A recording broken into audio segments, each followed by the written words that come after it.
Before their arrests by the Myanmar government, Reuters journalists Wa Lon and Cho So-u reported out the story of a massacre of Rohingya Muslims in Myanmar's Indin village.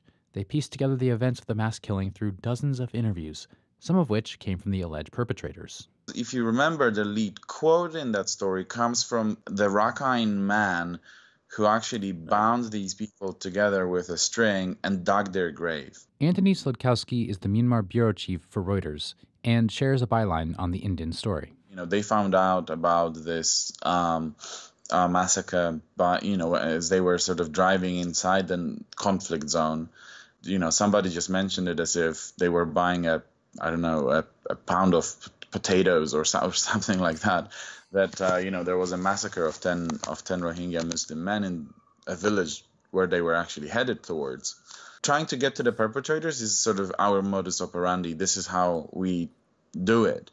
And I think when I first told Wa Lon that this is what we were going to try to do, he was astonished and thought, well, why would anybody tell us about the crimes that they committed? There are typically two types of people who do that. I told Wa Lon at the time, and then it just turned out to actually happen that way. But one is, people who want to confess, who know that something bad happened, and whose conscience is, nagging them.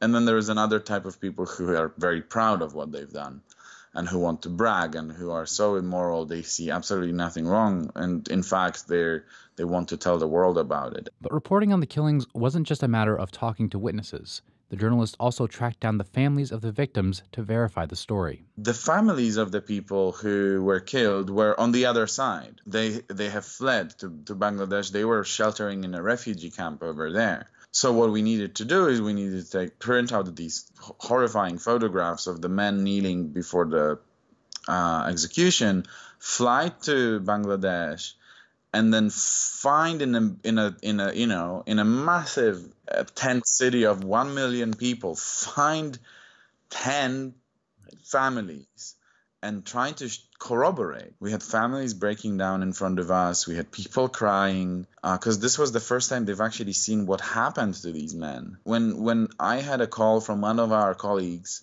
on the Bangladesh side being like, this is for real, we found the families, we have their side of the story, and a lot of the facts check out. That was the moment when we were like, okay, this is it. Wa Lon and Cho So-u have been sentenced to 7 years in jail under Myanmar's Official Secrets Act. Their case is currently under appeal at the country's Supreme Court.